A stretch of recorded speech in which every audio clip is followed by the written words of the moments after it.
Welcome to my LEGO Star Wars Summer 2024 Imperial Star Destroyer review. It's given set number 75394 with 1,555 pieces, and it costs £149.99, which shows it has a pretty good price per piece ratio. But this model is still quite small. This set comes with 6 minifigures to fill out your Star Destroyer, including a 7th exclusive minifigure being Cal Kestis for the 25th anniversary of LEGO Star Wars. The back of the box depicts a Star Destroyer in the shipyards of Corellia and highlights some of the details, and being the main feature of the Star Destroyer being able to open. Taking a look inside the box here, we have 14 numbered bags and a cardboard sleeve, including a large sticker sheet, which isn't ideal, and your normal instructions, which are pretty lengthy and took me a while. Almost UCS territory. Now, the 6 Imperial minifigures are nothing special with no duplicates. First, let's look at Darth Vader. This iteration of Darth is the normal one with arm printing and unfortunately the hard-style cape with the red lightsaber and the normal head, which means it's the same Darth Vader we've seen a dozen times in the past. Moving on, we got Commander Praji, who is a named character for an Imperial officer, which is pretty cool and is unique to the set, and we haven't seen before, who many people didn't know about him before, and I certainly didn't. But it's cool to finally get him and add to the collection. Next we have the Imperial crew member, which is just another good looking but quite basic minifigure to fill out your Star Destroyer. We've also got an Imperial gunner, which has great printing on the side of the helmet and torso, and is also a woman. Next up we have the Imperial Navy Trooper, who interestingly has a double-sided face, which isn't something I'd ever think that they would do, but LEGO does continue to surprise me. But he also has the plain legs, but didn't need them printed either. And finally, the regular Family Guard style Stormtrooper with the standard white hip design, with the controversial massive helmet that can't even turn. But do I think we should have gone to for a £150 set? I do think we should have got one, considering as this Stormtrooper doesn't really have anywhere to go on the Star Destroyer, but I think 2 would have rounded that out quite nicely. With that being said, the minifigure lineup is very good and can be used to fill out your Star Destroyer. A solid minifigure, I'll give it a 7 out of 10.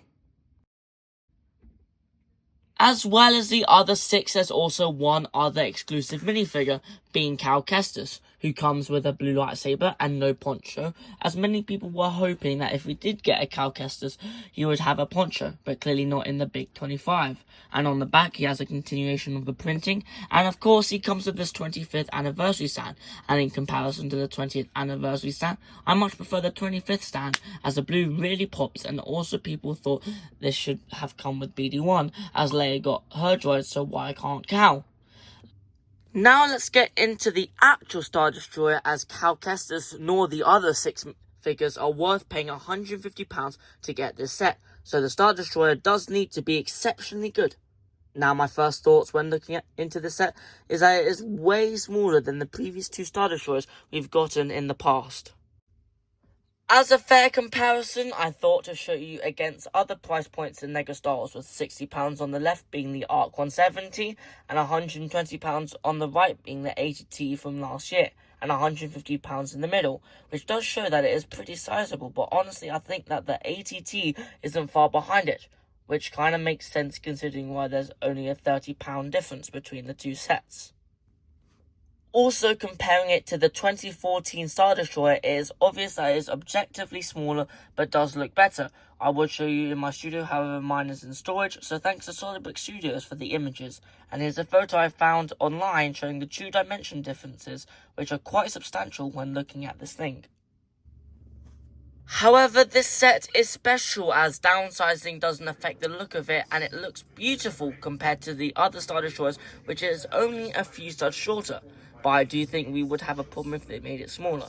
On top of that, I think this is the most light grey on Star Destroyer, which really helps it stand out to the rest, only using light grey accents including ingots, grill pieces and plates, which makes me think that this is one of the cleanest Star Destroyers we've ever gotten.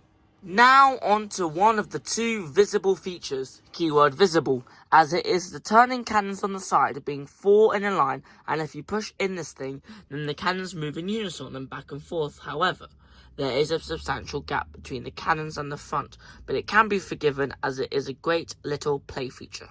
The other visible play feature is the spring-loaded shooters on the top, where you can see the green tips coming out there, and are pretty simple to shoot off, as you have the pieces back there, where if you push down they fly off both sides pretty easily.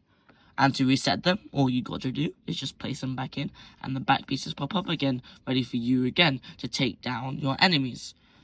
I do think that maybe they could start including a mini X-Wing in these Playscale Star Destroyers.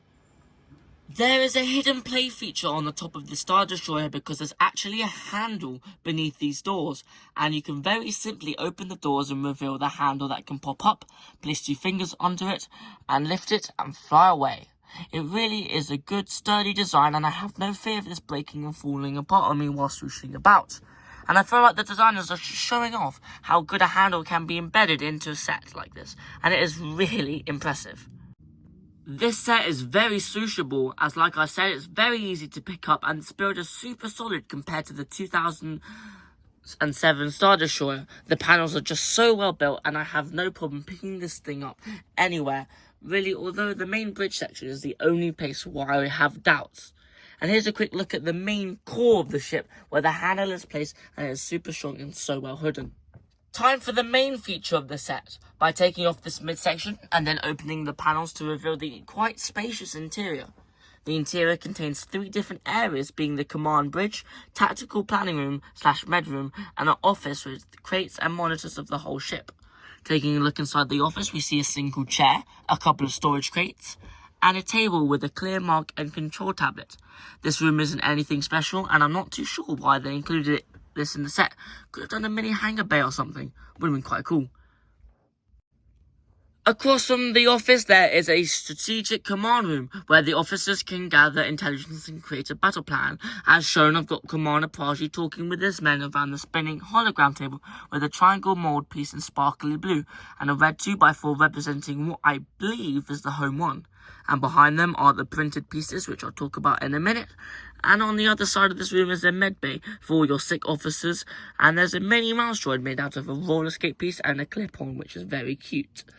Next to him, there is a box containing a blue bottle. No idea what it is, but it's got a grey top, and it could be like a vaccine or something. I'm not too sure. And I had a little trouble placing it back in. Next to that is a scanning device and a syringe, and also a gun holder in between the 2 rooms. The final room is the command bridge. Although it isn't here in the real ship, you still have the walkway for Darth Vader and 2 seats below with control panels for frightened Imperial crew. But unfortunately, if you attempt to close the Star Destroyer up with a minifigure on the walkway, it just doesn't work. Which is fine, but annoying if you happen to close it by mistake. The back is the best we've seen from the Playscale Star Destroyer line up, as they use 2x4 pieces to block it off from the sides, which is very accurate, and you have the 3 main arm thrusters and the 4 mini ones in the between of them. On top of the engine section is the storage for the spring-loaded shooters, where you can lift up the flap, slot them in, and then close it all up, and you won't see them in there. Another thing to mention is the minimal gap in the middle, which wasn't a problem in the past, but it's great to see that LEGO is improving. Next up is the stickers, which there are 7 different stickers in the set. 2 for the control panels at the back, 2 for the command bridge section, and 2 for the walls of the ship, with the back 2 panels that display the Star Destroyer and where there's damage, and the other shows 4 TIE fighters and a system map. And finally, the one on the back wall, which shows R2-D2 and C-3PO's information. Finally is the weekly segment of modifications that you may do at home. I think these cannons are too basic and need some added detail, so I've come up with this design which makes it have proper cannons with holes in them, consisting of 4 bar pieces, a 1x1 with sideways studs, and a 2x2 with a middle stud, and a light grey ingot. And that makes up the cannon mod. Another mod you can do is swap out the ugly grey bridge sticker, which is far too big, and you can change it out with 2 light grey ingots and a 2x2 with a middle stud and this 1x1 half circle piece, which now means you have a accurate bridge, which in my opinion looks far superior to the set's original design. And as you can see from this beautiful photo of them side by side, I think the modded side looks far better. Tell me what you think. Now time for my opinion. And I think it's a worthy contender for best Star Destroyer ever, although you may have to ignore the downsizing. But also remember the great minifigure lineup with that beautiful exclusive Cal Kestis. So I think it's definitely worth a pickup. And that was my LEGO Star Wars Star Destroyer review. Liked if you did enjoy, and subscribe for more LEGO Star Wars reviews coming up on the end screen now.